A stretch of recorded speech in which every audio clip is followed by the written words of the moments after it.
Arnold is a royal prince whom everyone considers talentless, but in reality, Arnold is an SS rank adventurer who knows the most powerful ancient magic. However, he keeps his identity and powers hidden because he doesn't want everyone to make him king. We'll see it all. But before that, make sure to subscribe to the channel and like the video. At the start of the episode, we see a monster. Arnold had come to kill it, but then his butler Sebas comes from behind and requests him to please return to the castle. Arnold says, "Didn't I tell you not to keep watch on me, Sebas?" He replies, "But I've gotten used to it." Arnold asks what the matter is now. Sebas informs him that General Dominic has died. Surprised, he asks if it was a murder. Sebas clarifies that there isn't much detail about it, but he thinks no attempt will be made to find the killer. Arnold says, "Fine, I'll finish my work and come back to the castle." Just then, Arnold changes his appearance. Seeing this, Sebas asks what the need for that was, since no one is around them. He says he doesn't want anyone to find out that a prince is running around as an adventurer. Sebas warns him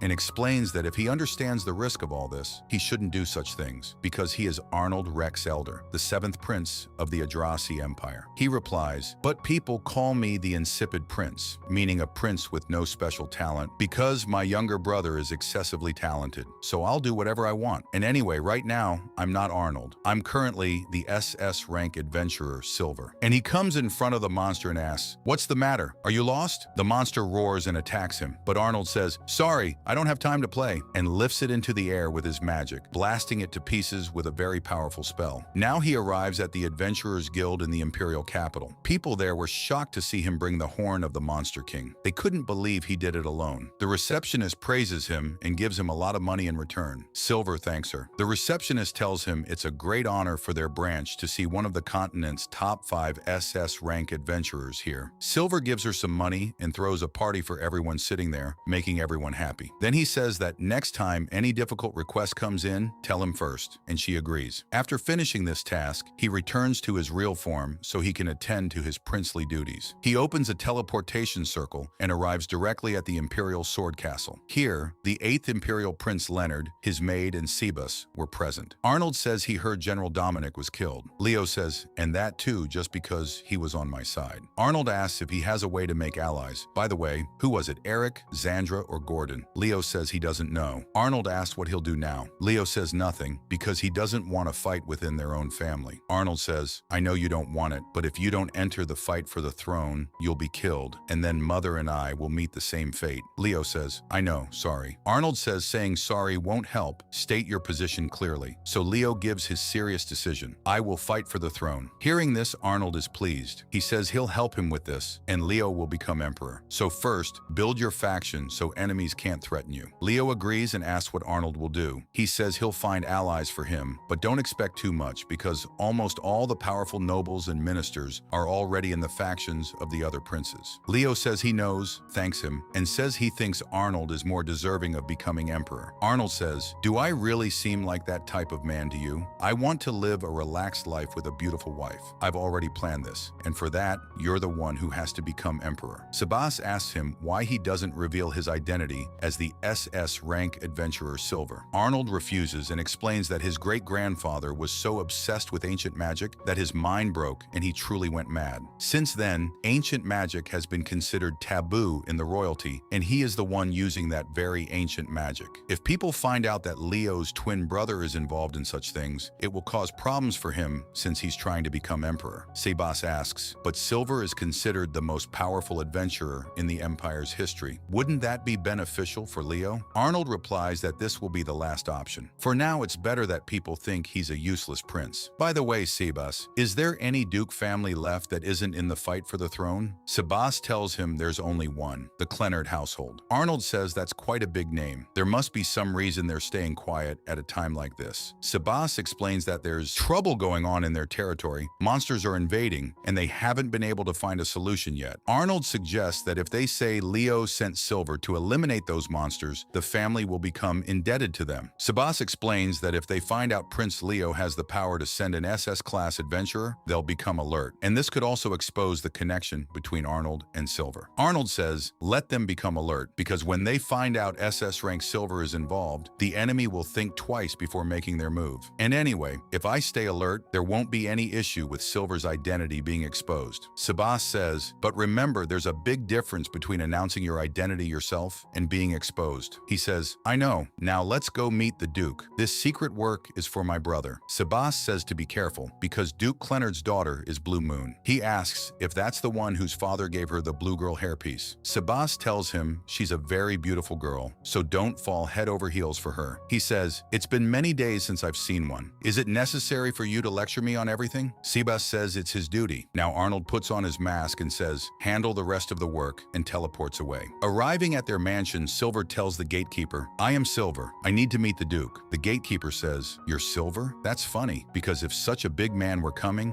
I would have already heard about it from the Adventurers Guild. So stop this silly joke and go home. Silver starts to show his card. The gatekeeper says there's no need to show a card. Get out of here. I'm a bit busy. Silver angrily warns him that he has come here on Prince Leo's order. So tell the Duke that by doing this, he has insulted both him and the prince. The gatekeeper says, why should I? Now get out of here. Silver notices the Duke's daughter Finny watching him from the window, and he starts to leave. Seeing her, Arnold says, so this is Blue Moon. She really is quite beautiful, but I don't have any time to flirt with her right now. By the way, she's called Blue Moon because of her blue eyes and blonde hair. Her actual name is Finny. Now he returns. Sebas asks why he's back so quickly. Arnold says they're going straight to the Clenard domain. Sebas asks, but didn't you just go there? Arnold clarifies that it was Silver who went there then, but this time Prince Arnold will go, and now the Duke will be forced to grovel in front of Leo. Sebas says, your smile clearly shows your cruelty. Now they prepare to leave, since even on horseback it will take them 5 days to arrive. After that, they reach there. Duke Clenard says, it's been quite a while since we met. Arnold asks when they last met. The Duke reminds him it hasn't been since his 10th birthday, Johannes. By the way, what brings you to my domain? Arnold says, obviously I've come to discuss compensation. The Duke, surprised, asks, compensation? Arnold says Leo didn't want this either, but circumstances forced him to. So if you feel even a little gratitude, help Leo. The Duke says he doesn't understand what gratitude means. Whatever the matter is, please say it directly. Arnold says, don't try to play dumb. A lot of people trust you, so Leo did you a favor, and this is how you're repaying it. Sebas says, Your Highness, it seems the Duke is genuinely unaware. Arnold says angrily that this excuse isn't enough, because Leo sent an SS rank adventurer for him, and that too when he himself was caught up in the fight for the throne. And that's why Silver accepted the request. The Duke asks in shock, Silver? Is that the same Silver? Arnold says, yes, absolutely, and explains that when Leo found out about the monster problem here, he asked Silver for help, and it's said that he can even use lost magic like teleportation, so there's no way he wouldn't have come here. The Duke asks if this is confirmed. Arnold angrily asks, are you accusing me of lying? Sebas says, Your Highness, from the Duke's body language, it seems he isn't lying. Perhaps he really doesn't know. So let's give him some time to investigate. Arnold says he'll accept Sebas's word and give him some time. The Duke, bowing his head, says he understands and will go gather information immediately, and leaves. Sebas says, you made quite a scene there. Arnold says it's because someone from their own household chased Silver away. He just deepened the wound. They created it themselves. Sebas says it was still a bit much. Arnold explains that not all fish can live in clean water. Some have to live in dirty water too. Sebas asks if he's taken this responsibility upon himself, but it will only harm him. Arnold says it doesn't matter. Leo's reputation just needs to be good. He doesn't care how much his own reputation suffers. Sebas says, but I care, and so will your mother and Prince Leo. Then the Duke scolds his son, you fool! Why did you bring the whole family to ruin? The Duke apologizes to Arnold, explaining that Silver had come 5 days ago, but his foolish son sent him back. Arnold says, so it was you. His son explains, but father, I never imagined an SS-class adventurer would just show up. I thought he was some imposter. The Duke says, be quiet. Can I not even trust you to watch the door in my absence? The son says, but you told me to chase away anyone who comes to meet Finny. The Duke angrily says, but when did I tell you to chase away an SS rank adventurer? You should have at least checked his card. Then Arnold says, Duke, your children's mistake will be considered your mistake. The Duke says he understands, but asks how he can apologize now. He doesn't know what to do. Arnold says, how indeed will you apologize? Because of you, Silver will never work with us again. So tell me, how will you compensate for this? The Duke says, for this, please take my head. Arnold says he doesn't want his head, nor does he want anything from his worthless son. The helpless Duke asks what he should give. Arnold says something valuable to the Duke as well, and also to him and Leo. Just then, Finny steps forward and says, take me, and please forgive my father and brother Johannes. The Duke says, what are you saying? Your Highness, please forgive her. My daughter is still a child. She says that when Master Silver had come, she had seen him too. If her brother is guilty, then so is she. Her brother says his sister is innocent. This is all his fault, so please forgive her. Sebas says, Your Highness, since the Duke and his family are doing so much, please lower your anger now too. Arnold says if he lets this go this time, it will become difficult for him to remain a lord in the future. Sebas explains they'll resolve this incident peacefully. Arnold asks, but what about Silver? Sebas says he's a loyal man, and once he accepts a request, he never abandons it. Arnold says, but still, the Clenard family insulted him. Sebas says they'll discuss this with Prince Leo later. Arnold says, Leo forgives everyone. Sebas says, that's why people come to him, and as his elder brother, damaging your relationship with the Duke without his knowledge could also harm your own image. Now Arnold relents and says, Duke, send someone to find Silver. I'll talk to him. After that, at a certain place, Arnold, speaking as Silver, says, I'm surprised you're still in Duke Clenard's domain. Silver says, I figured someone would be sent here, but I'm surprised to see you here too, insipid prince. Finny greets him, saying she's pleased to meet him. I am Finny von Clenard. Silver says this isn't the first time he's seen her. Their eyes had met 5 days ago too. Finny apologizes, saying she's very ashamed of her family's rudeness. He says he doesn't need an apology, but he'd heard her family was very honest and took care of the people of their kingdom. But now it seems that's just a reputation in name only. He explains that adventurers coming to monster-troubled places isn't unusual, and if her family truly cared about their people, they should have been ready to accept whichever adventurer arrived. But her brother chased him away just because the Duke wasn't prepared for someone showing up suddenly. Finny says he's absolutely right. This is entirely the Clenard family's fault. Then Arnold asks Silver if he'll accept the request again. Silver says if he wasn't going to, he wouldn't have come here at all. But first, let him confirm one thing. Did Arnold get the Duke onto his side?